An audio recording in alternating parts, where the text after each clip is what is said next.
Esta ponencia pretende contextualizar eventos críticos de violencia en las experiencias de muerte y vida de los Wayuu, pueblo indígena de familia lingüística arawak de la península de La Guajira.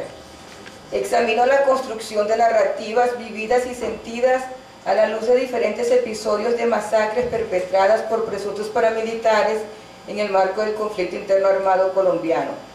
A partir de experiencias traumáticas, focalizó las dinámicas de actualización de la memoria individual y colectiva como formas múltiples de vivenciar el trauma, el luto y la violencia que en ese contexto social atraviesa el cuerpo como una memoria corporificada de constrangimientos sociales, expresados en acciones performáticas conforme la noción de cognitor. Como categoría analítica, la noción de evento crítico fue trabajada por Ben Haddad para analizar diversos episodios violentos en la historia de la India contemporánea. Los relatos de violencia en ese contexto entre familias urbanas punjabí en el marco de la partición de la India de 1847 son comentados por la autora como slides congelados en la memoria de las víctimas, o sea, no verbalizados por tratarse de violaciones traumáticas indecibles. En ese escenario, la violencia es evocada, desdoblada, actualizada, silenciada o compartida en el cotidiano de las personas. El objetivo de la autora es evidenciar el juego de relaciones conflictivas entre la esfera privada y el espacio público, dando cuenta tanto de las maneras como las personas resignifican la violencia en el día a día, como de las formas de interpelación con las estructuras burocráticas del Estado Nacional. El concepto merece atención por la cualidad polifónica de la violencia y por los sentidos dados a los testigos o a las narrativas de las personas que están sufriendo estas violencias, al dolor y al sufrimiento de las víctimas conforme a la categoría desconstruida analíticamente por Das a partir de la naturaleza fragmentada de la violencia. En la perspectiva de esa autora, estos elementos son relevantes como potencializadores de comunidades políticas en la exigibilidad de derechos y posibilitan nuevas formas de cuestionar la lógica racional y monolítica del Estado. Mi elección de abordar eventos críticos en territorio Wayuu se debe a mi escucha etnográfica, o sea, a la construcción de un ejercicio reflexivo sobre cómo se construyen y movilizan simbólicamente los sentidos de la violencia, narrando y resemantizando sus desdoblamientos en la esfera privada y en el espacio público del contexto Wayuu. En esas acciones, los Wayuu reclaman por la reivindicación de derechos y libran batallas con las estructuras del Estado y del Panestado a partir de otras sensibilidades. Quiero entender cómo esas sensibilidades agencian acciones con efectos políticos. En ese escenario social, sugiero que el cuerpo, en cuanto a matriz de significados, es atravesado por un tipo racional y sistemático de violencia, entendida aquí como violencia de genocidio. Esta violencia se materializa especialmente en el cuerpo de la mujer como locus privilegiado de los actores armados. Si bien es cierto que la matanza sistemática de Wayuu es un hecho cada vez más creciente, además del desplazamiento forzado y masivo de sus territorios ancestrales, también es verdad que en esos vínculos con la violencia ellos han elaborado diversos sentidos sobre las experiencias, recreando maneras de enfrentar el genocidio, no necesariamente con los mismos instrumentos que los violentan individual y colectivamente. Para el objetivo formulado abordo dos eventos críticos. El primero enfoca la narrativa de Antonia, una mujer Wayuu del clan Epiayú, y su experiencia vivida de recoger todos los cadáveres de una masacre realizada por paramilitares en enero del año 2001 en el municipio de Hato Nuevo, Guajira colombiana. Los datos de este evento crítico fueron recogidos en trabajo de campo entre los meses de febrero y abril del año 2009. En el segundo caso abordo la masacre de Bahía Portete acontecida en 2004, los datos del primero fue en el 2001 y los datos del segundo evento en el 2004. Ese fue un evento conocido nacional e internacionalmente como un paradigmático acontecimiento de genocidio contra el pueblo Wayuu. Los datos de este evento fueron reconstituidos a partir de materias virtuales e investigación bibliográfica. Los guayú se organizan socialmente en clanes matrilineales. El parentesco está circunscrito a la dimensión uterina que se define a través del Eirku, clan, carne que se transmite o sustancia de ego. Cada clan posee un nombre común que está vinculado con un animal específico. Los clanes se subdividen en grupos sociales llamados apushi, familia, cuyos parientes uterinos o parientes de carne de ego se diferencian socialmente de los opayu, parientes del padre de ego. Los apushi tienen importantes lazos sociales de reciprocidad y solidaridad establecidos ancestralmente por compartir la misma carne. Como sujetos políticos, los guayú han enfrentado la violencia de genocidio contextualizada desde la época del contacto colonial hasta la actualidad.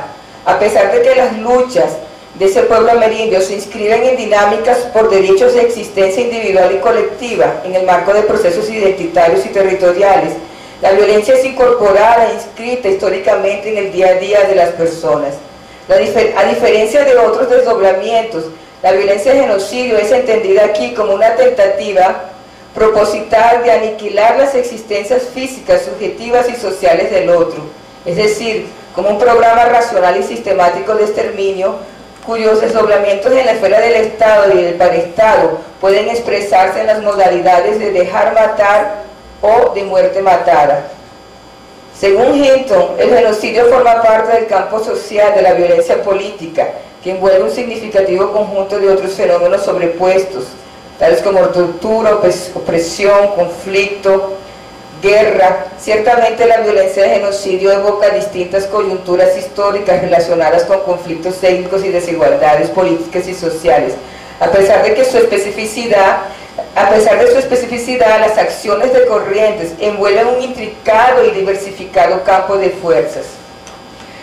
En el contexto de esta investigación, el análisis parte de una inquietación, de una interrogación surgida durante mi trabajo de campo, al respecto de cómo la sanción de la violencia de genocidio se da fundamentalmente sobre el cuerpo de la mujer y la territorialidad significada en Guamaika, lo que los guayú entienden como nuestra madre tierra, como espacios privilegiados de la colonialidad del poder conforme Quijano.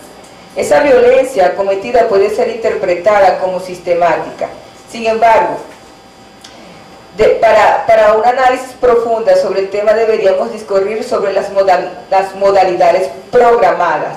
Y en este caso, mi observación recae simplemente en la constancia de esa experiencia a partir de dos eventos críticos.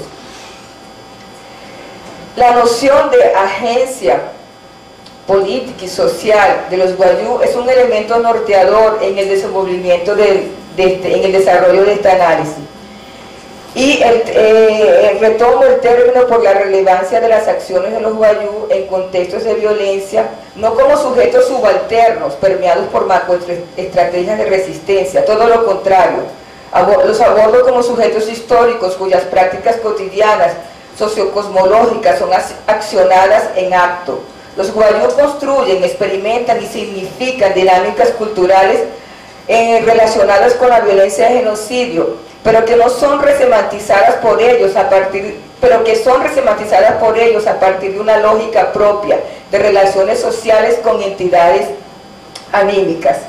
A partir de las categorías nativas, entendiendo que la agencia no se reduce a los interlocutores entrevistados, en especial tomando el caso de las mujeres que lo tomé en mi investigación, además de las personas las cuales yo evoco, varios seres existentes tienen agencia, a ejemplo de entidades espirituales. Estas entidades son activas y tienen autonomía en la construcción de los sentidos de la socialidad guayú, y me estoy reportando al análisis de Descolá. No se trata aquí de sugerir que los guayú están sujetos a una especie de determinismo anímico, sino de mostrar cómo sus acciones individuales y colectivas están relacionadas con una lógica cultural propia. Atendiendo las diversas problemáticas sociopolíticas y territoriales evidenciadas en campo junto a mis interlocutores, guío mis preocupaciones analíticas por implicaciones de orden sociocosmológica y cosmopolítica en relación con las prácticas comunes de los wayuu y sus maneras de vivenciar y desviarse del dominio de la violencia de genocidio. A través de situaciones traídas en mi etnografía, intento comprender una dinámica de procesos históricos y acciones sociales, individuales y colectivos entre los wayuu, resaltando especialmente que si las formas de alteridad en una relación y de deslocamiento dinámico y heterogéneo, esas formas se potencializan por el valor social que en este contexto la mujer asume como mediadora en potencia de las prácticas sociales. Al reconocer en el corpus etnográfico la acción de las mujeres, comienzo a percibir que no se trata apenas de abordar o de adoptar un punto de vista de las mujeres, sino de comprender de qué modo la esfera de lo femenino o lo femenino en cuanto a noción analítica opera simbólicamente en diferentes momentos de mi etnografía. En otras palabras, más allá del abordaje de lo femenino como noción dada o como noción nativa, traigo situaciones que me parecen ejemplares para atender a la dinámica que perpasa una comprensión sociocosmológica wayuu y relacionar esto con los procesos de luto y reivindicación por derechos territoriales y sociales. El protagonismo de las mujeres wayuu, que fueron mis interlocutoras en el trabajo del campo, me permite sugerir que sus acciones en espacios domésticos y públicos resignifican la violencia a partir de una relación entre lo que entienden por una territorialidad social y más específicamente su relación entre cuerpo y espacio femenino y territorio. O lo que como y esas mujeres tienden a decir o quieren decir sobre la tragedia de la violencia de genocidio es uno de los esfuerzos de este análisis y la comprensión de este análisis en extraer de esa experiencia una reflexividad a partir del estudio. El título de esta ponencia relacionada con territorio, cuerpo y sangre perpasa justamente o se relaciona justamente con la noción de violencia de genocidio. Entre estas categorías se contextualizan a partir de la etnografía junto a las mujeres y son entendidas aquí como experiencias culturales y subjetivas dinámicas significadas en y la relación con los estados, las influencias y las acciones del otro. Abordo esos aspectos como una experiencia historizada de agencias de seres existentes, existente entre comillas, conforme a la noción de Descola, a través de relaciones permeadas por un campo social de tensiones, donde los wayuu construyen experiencias a partir de una alteridad histórica que pasa por los significados en la apropiación del territorio. En ese sentido, se puede decir con cegato que los wayuu cargan los marcadores territoriales consigo, que a mi ver son reelaborados en el cotidiano de sus travesías subjetivas, físicas y culturales, y entre esos marcadores sitúo las memorias, las comprensiones y evocaciones del sueño, los episodios de violencia y las experiencias corporales de ellas extraídas. Womaika, la madre tierra, perpasa una territorialidad política y histórica entrelazada con dinámicas de apropiación y resignificación. En esa territorialidad, los wayuu construyen y extraen prácticas y experiencias que se reportan a la corporalidad, a las entidades espirituales y al lazo entre los vivos y los muertos. Es justamente en ese sentido que la noción de cuerpo, como un modo de pensar la existencia social, se reacomoda en las categorías de entendimiento indígena, donde el cuerpo está imbuido de simbolizaciones diferenciadas. Me refiero y me reporta Viveros de Castro.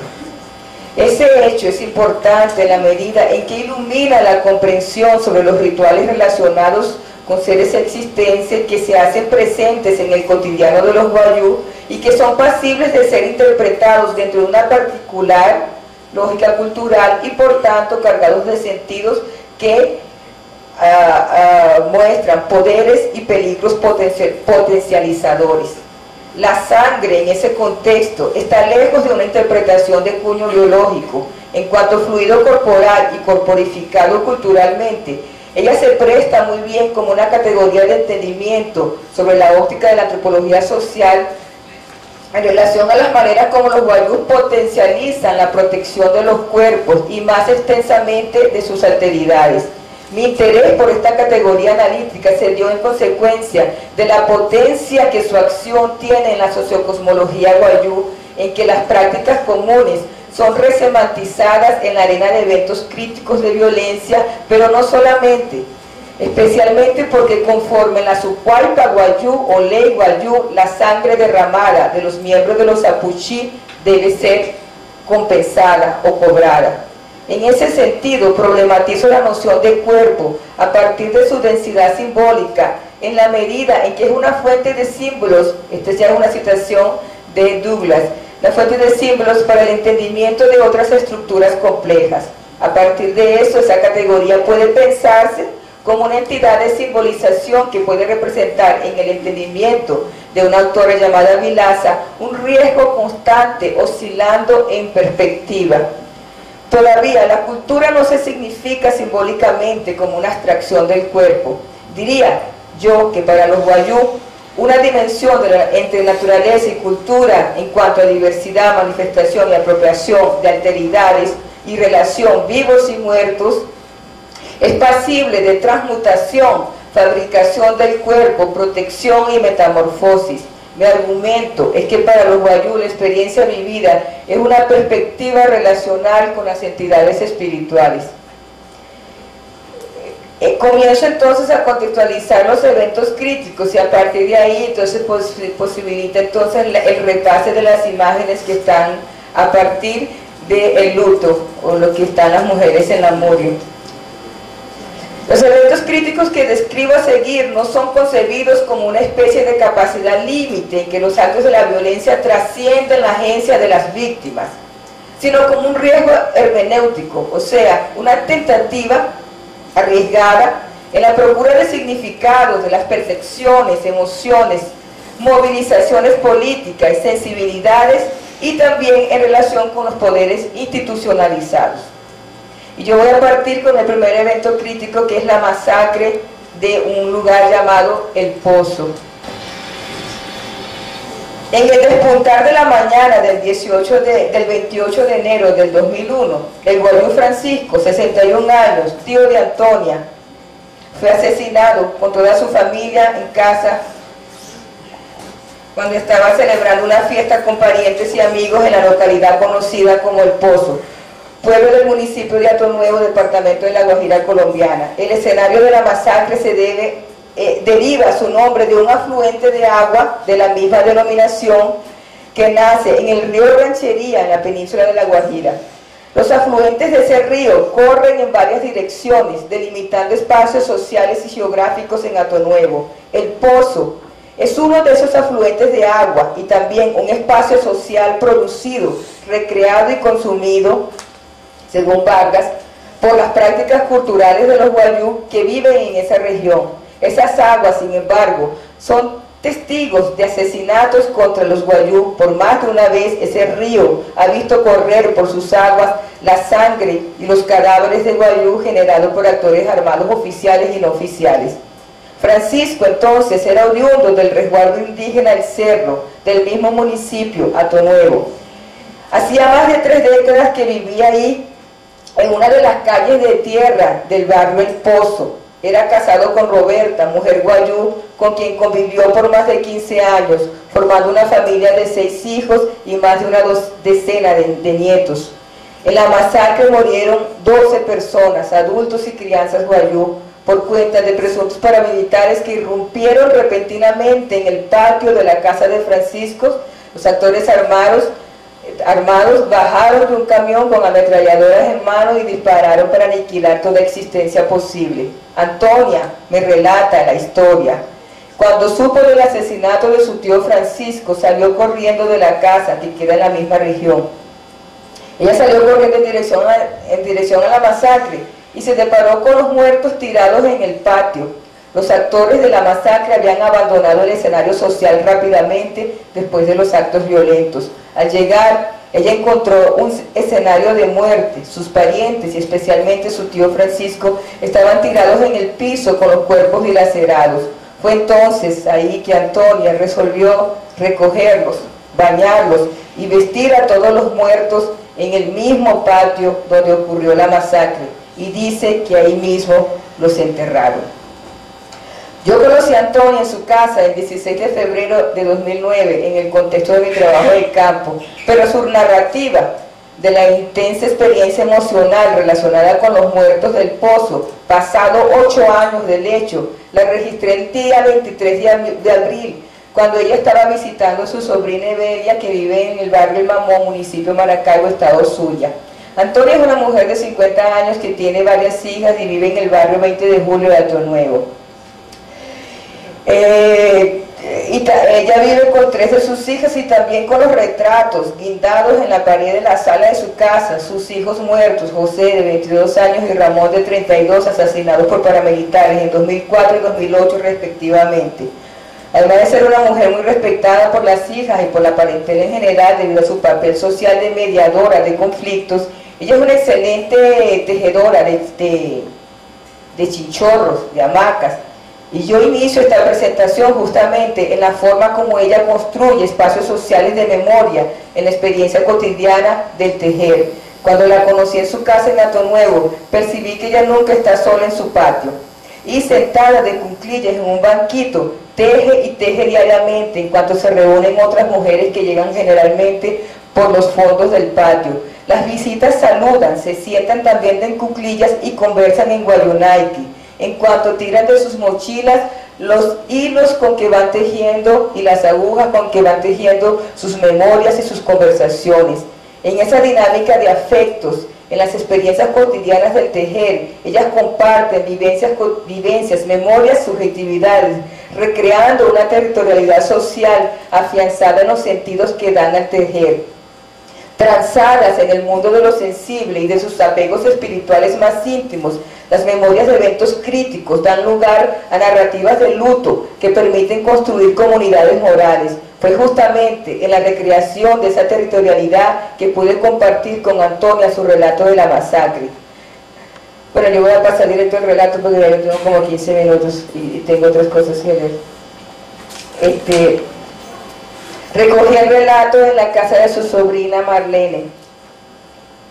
El relato fue suscitado por Evelia, la sobrina de Antonia, que, atenta a mis preocupaciones etnográficas, le pidió a la tía Antonia que me contase el episodio de la masacre del Pozo. Evelia recuerda el hecho como una historia trágica donde corrió mucho sangre guayú, pero me advierte que quien sabe es la tía Antonia. Así ella dice: tía, cuéntale a Fanny lo que pasó en el Pozo. Ella está interesada en los asesinatos de los guayú. Incentivada por Evelia, decidí preguntar: Antonia, ¿qué pasó ese día? Y ella, sin tirar los ojos de su mochila que estaba tejiendo, me responde: no, yo no me recuerdo, yo soy loca. Después de la muerte de mi hijo, se me olvidó todo. Que te diga ella, y señala con el dedo a Marta, otra de las sobrinas. Sin embargo, antes de que yo pudiese reflexionar en mi fuero íntimo la violencia de la pregunta que le hiciera, ella da un rápido giro en la hamaca, en el chinchorro, y mirando en vuelta del patio como si estuviese reorganizando sus memorias, me dice: pero yo estaba presente, yo cargué todos los muertos, después de eso yo me agravé, yo sentí una cosa que me jaló de aquí y me señala sus piernas. El último muerto que yo levanté, me sonó una cosa aquí y me señala su corazón. Y yo me agravé, yo cargué 12 muertos, me ayudó una lijuna, para los que no entienden, un blanco. Solamente quien era familia mía era el viejo, el padre de los muertos. Diario de Campo de abril de 2009. Después de esa última frase, se sobrepuso un sentido silencio que perpasa el trauma y el sufrimiento de la memoria de la masacre. En ese espacio cuerpo simbólico de los cadáveres recogidos por ella subyace su propia subjetividad y sentidas emociones de dolor, sintiéndose jalada por las piernas y oyendo sonar su corazón. El habla de esta mujer se reporta a una experiencia social de luto resignificada y revivida en cada palabra de su narrativa. Después del silencio, Antonia levantó nuevamente sus ojos de su mochila y me dice directamente, puede preguntar. Miré rápidamente a su sobrina y me sentí más aliviada cuando percibí su mirada de consentimiento. Y fue así cuando yo pregunté, Antonia, ¿por qué usted cargó 12 muertos? ¿Por qué los bañó? Y ella me dice, los cargué por pena nada más, por lástima, por no verlos tirados en el suelo, porque ellos estaban tirados y ni siquiera los tocaban, porque todo el mundo tenía miedo. De mi casa yo solita salí corriendo a recoger el viejo, que es mi tío. Ese viejito me quería mucho. Y cuando yo llegué allá, todos los muertos tirados, pero no pasaba nadie. Todos tenían miedo porque decían la gente que por ahí estaban todavía los paracos, se refiere a los paramilitares. Y yo pasé corriendo como una loca. Ahí mismo yo los bañé, los vestí, ahí mismo los enterraron. Pero había un señor, como usted sabe que los guayú le tienen asco de agarrar un muerto. Pero yo no, yo soy guayú, pero no tengo asco. Entonces había una alijuna que me ayudaba. Esto se reporta justamente que son las mujeres las que recogen los cadáveres y los hombres no, por unas prácticas sociales fúnebres que no da tiempo de explicar. Después de ese sentido narrativa, Antonia volvió calmamente la atención para su tejer y continuó acostada en su chinchorro. Y entonces Marta, la otra sobrina, decide contextualizar el evento de la masacre. Entonces ella me explica, ahí cayó mi tío, José, el viejo, cayeron 3 hombres, 2 mujeres, la mujer de mi tío, cayó también un primo, Ramoncito, cayó otro muchacho, niños, no me recuerdo cuántos fueron, pero cayeron los inocentes que estaban ahí, cayó un primo del marido mío, eso fue un desastre. Sobre los actores de la masacre, ella dice, no sabemos. No se averiguó nada porque la Fiscalía, se refiere al Ministerio Público, dijo eso porque, y que fue en defensa propia, como que era de indígena, entonces nadie decía nada. Y fue en defensa propia, pero nosotros sabemos que no, porque mi tío no tenía problemas con nadie, pero pensamos que fueron los paracos, paramilitares. Marta rememora el trágico evento contando que por esos tiempos estaba de moda una música de vallenato que tocaba siempre en la radio, y recuerda la fiesta del tío Francisco, esa música se repetía continuamente, era como un disco, sí, era un vallenato que se repetía de despedida, solo recuerdo todos los muertos que cayeron eran guayú. En la perspectiva del Estado colombiano, los homicidios de los guayús son referidos como venganzas interclánicas entre familias o como enfrentamientos personales al margen de la ley estatal. La fuerza pública interpreta la violencia de genocidio como un caso aislado de disputas que provocan matanzas, muertes que podrían ser evitadas. Las conclusiones del Estado disfrazan la impunidad y refuerzan la sistematicidad de dejar matar, cerrar investigaciones sin al menos iniciarlas, legitima el genocidio y demuestra que efectivamente todo Estado es doble, reforzando el statu quo de las violencias capitalizadas por el paraestado. Como una experiencia transgresora de sentidos es que entiendo la vivencia de Antonia con los muertos de la masacre del Pozo. Esa mujer resignifica una experiencia de luto que atraviesa su cuerpo y que debe llevarla a un proceso de transformación. Su experiencia es la conjugación de una intersubjetividad construida en el escenario mismo de la masacre y resignificada como una memoria corporificada en acciones performáticas. Yo sentí una cosa que me jaló en el corazón y las piernas también. En ese sentido, ella perpasa una relación social con entidades espirituales en potencia en el espacio sociocosmológico guayú. Su experiencia culturalmente construida dota de nuevos sentidos el luto y las muertes de parientes en que el acto memorístico es evocado. Memorias, silencios y hechos fragmentados son transfigurados conforme mi interpretación como un movimiento oscilante de alteridad que posibilita que experiencias colectivas y subjetivas se relacionen con entidades y que tales experiencias den significados a distintas humanidades que actúan en planos de existencia social. La experiencia del trauma hace transparecer en Antonia una preocupación no apenas con la disposición de cuidar de los parientes muertos, sino especialmente con ese movimiento oscilante, mediado y transfigurado por prácticas culturales milenares. Eso permite entender que su relato dolorido, con profundos espacios de silencio y agenciado por una lógica amerindia, No recuerde, usted sabe que los guayú le tienen asco de agarrar a un muerto. De alguna manera, ella pasa y perpasa a ser otro sin dejar, sin embargo, de ser ella misma. Su alteridad posibilita que no se quede presa al asco que los muertos le pueden provocar de alguna manera, porque para las mujeres, porque son las mujeres las que tienen la potencialidad social y espiritual para manipular los muertos y enterrarlos, especialmente en situaciones de homicidios o en situaciones de masacres. En ese contexto, los hombres no pueden tocar los parientes asesinados. Los guayú, los hombres pueden quedar fragilizados física y espiritualmente. En el contacto con los cadáveres, los hombres pueden quedar inclusive sobre la influencia del muerto y afectar las percepciones futuras. Todo se pasa como si en la experiencia sociológica hubiese también un apoyo de la fisiológica indígena. Esto en relación con Siger Damata y Viveros de Castro. Antonia significa esa perspectiva cuando recuerda sentirse jalada por las piernas y cuando su corazón suena al establecer el contacto con los cadáveres. Ella tenía plena conciencia de los sentidos de sus acciones cuando decide recoger los 12 cuerpos. Su experiencia puede entenderse en términos de una perspectiva entre vivos y muertos, sustancias vivas y muertas, mezcladas y en vías de transformación. Hay, sin embargo, una relación aún más poderosa en la perspectiva y que entiendo como sus presentimientos, la necesidad que tienen los muertos de continuar su descanso en Yepirra, lo que los guayú entienden como el más allá, y se comunicar con sus parientes vivos en sueños. En su dolor y acto desesperado de recoger los muertos, Antonia tenía conciencia que podría ser transportada hasta Yepirra, lugar sagrado de los guayú, y en ese tránsito entrecruzado de vida y muerte, perder el control sobre su propia existencia viva. Todo eso por el conforto subjetivo y social que ella le brindó a todos los cadáveres de la chacina del Pozo, de la masacre del Pozo, expuesta permanentemente no apenas a soñar con los muertos, sino también a verlos, sentirlos y vivirlos en su corporalidad. Ella siente la masacre como una experiencia indecible. Si los hombres tienen de alguna manera asco de agarrar a los muertos en situaciones de homicidios, es la mujer que asume el estatus de lidiar con la transfiguración de alteridades en juego.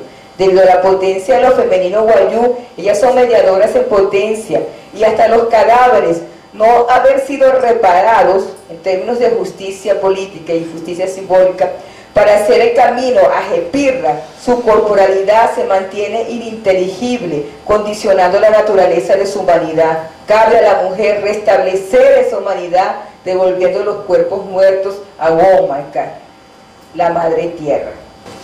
El segundo evento, rápidamente, voy a leer 2 parágrafos y la conclusión. Se refiere a la masacre de Bahía Portete, violencia corporificada en lo femenino. Bahía Portete, para los que no conocen, es una región del municipio de Uribia, localizada al norte de la Guajira colombiana. El territorio que actualmente corresponde a ese municipio es una de las regiones más codizadas por diferentes frentes de expansión desde el periodo colonial. Considerada el núcleo primario de la Colombia actual, Uribe es llamada la capital indígena de Colombia. La masacre de Bahía Portete aconteció el 18 de abril de 2004 y fue ampliamente conocida nacional e internacionalmente como una acción de exterminio contra los guayú, promovida por paramilitares de las autodefensas de Colombia, especialmente por el bloque norte de las autodefensas, Frente de Contrainsurgencia Guayú de la Alta Guajira, según la fuente de la Comisión Nacional de Reparación. La acción fue organizada, según esa fuente, por un hombre llamado Jorge 40, que estaría relacionado con un comerciante guayú muy rico de la región, de nombre José María Barros Hipuana, apellidado Chemagola, por el control del territorio. En el relatorio que las autoridades guayú del resguardo de la Media y Alta de Guajira, el 5 de mayo de 2004, relata los acontecimientos de la masacre. El 18 de abril por la mañana llegaron los paramilitares a la comunidad de Guayú de Bahía Portete para violar nuestros derechos, maltratándonos y violando a nuestras hijas, torturando a los niños para que hablasen dónde se encontraban sus padres, los mataban o los raptaban. Ellos fueron torturados, violados y asesinados, descuartizados y mutilados. El relatorio refiere a Rosa, una guayú, que la encontraron en una colina después de ser torturada y asesinada. Tenía las manos amarradas por atrás, el vestido desgarrado, estaba decapitada y le cortaron los senos. La violencia, ¿no?, con que le pisaron el cráneo fue tan brutal que algunos pedazos de ellos fueron desmantelados. Un testigo relató que cuando encontraron el cuerpo, se pensó que el cuerpo había explotado con una granada porque su cráneo estaba totalmente destruido. Bueno, estos y otros relatos similares están por ahí. Voy a llegar entonces a lo que quiero. Al revisar las fuentes secundarias, algunas preguntas me quedaron. ¿Por qué la masacre insiste en la mutilación de los cuerpos? En el desaparecimiento del cuerpo como evidencia tangible. ¿Por qué las marcas de la violencia se inscriben en el cuerpo de la mujer como testimonio visible y reconocible de la acción? La masacre tiene una textualidad sistematizada en el dilaceramiento de los cuerpos de mujeres y la profanación de los cementerios guayú. Los paramilitares pretenden atingir no solamente las experiencias subjetivas y culturales de los guayú, sino también dar continuidad y revitalizar las tácticas de muerte engendradas en Colombia en el periodo histórico del 48 al 60, conocido como la violencia. En la territorialidad social del espacio-cuerpo, tal como refiere Rita Segato, los actores de la violencia precisan dejar sus marcas en y a través de los cuerpos de sus víctimas, para que sus acciones promuevan el terror. Igualarse a otros poderes genocidas institucionalizados evidencia que en efecto los poderes comulgan de comprensiones acerca de vida y de muerte. La perspectiva de la violencia de feminicidio, por ejemplo, sugiere que la violencia inscrita en y sobre el cuerpo de la mujer es un enunciador de un hipertexto que se reporta a los desdoblamientos de poder vertical y horizontal. En otras palabras, en la comunión entre pares, Estado para Estado. Esos sentidos se encuadran en la violencia de genocidio de forma muy semejante. La acción de desmembrar los cuerpos explicita un ritual para tingir la territorialidad representada en Huamaca, nuestra madre tierra, eliminando no solo sus poseedores, sino también sus poderes, o sea, un acto de devorar el otro y aniquilar toda existencia posible en el universo social guayú. El espacio-cuerpo escuartellado, desaparecido de las mujeres y niños, fue el elemento principal que norteó las acciones de los actores de la masacre. Eso representa la violación no solamente de la subcuaipa guayú, en que las mujeres y niños son intocables. La masacre es de hecho un verdadero insulto contra sus alteridades, procesos sociales y prácticas culturales. A mi ver, las potencias anímicas de los guayú y las reelaboraciones de sus prácticas culturales son aspectos que representan una verdadera amenaza para los paramilitares, justamente por la alteridad que personifican.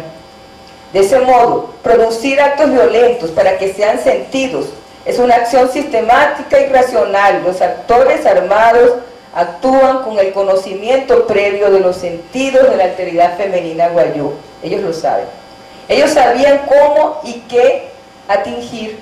Actualmente las muertes y los daños causados continúan dolorosamente cutucando en el cotidiano y la memoria viva de los guayú.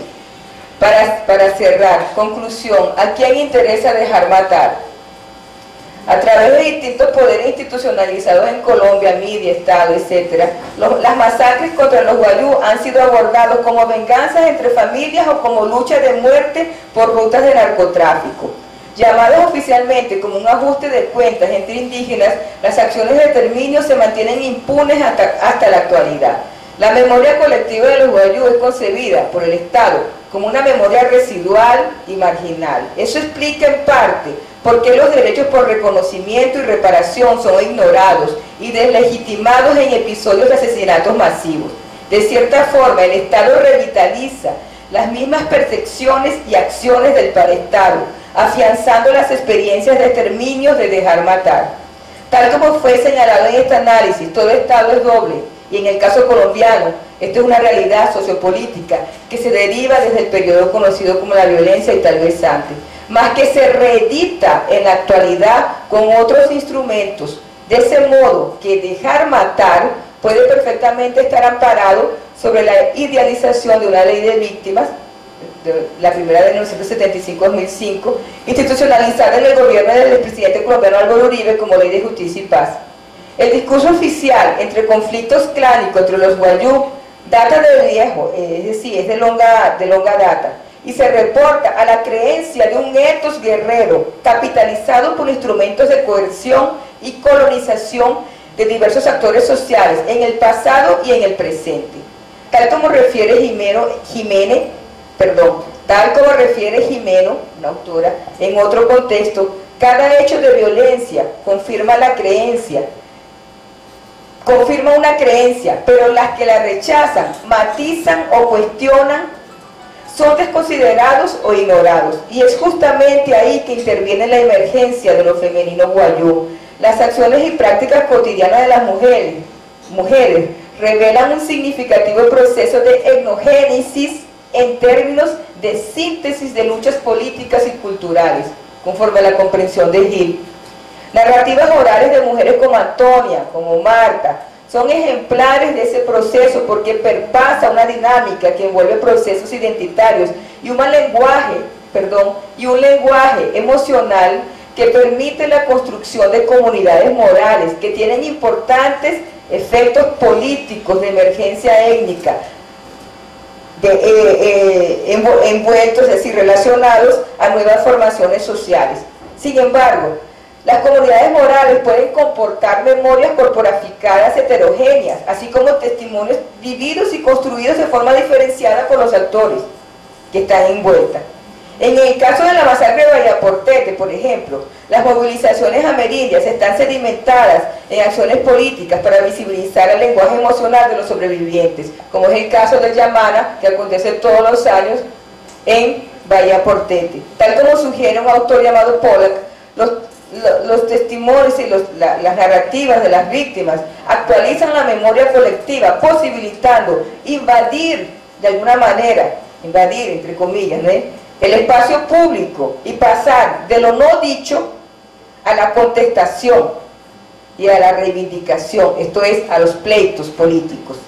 Las narrativas traumáticas de los guayú en contextos de masacre construyen de forma inédita, desde mi punto de vista, una percepción diferenciada de víctima que abre espacios para el luto, el dolor, el sufrimiento o el silencio, pero que deben ser articuladas con acciones políticas.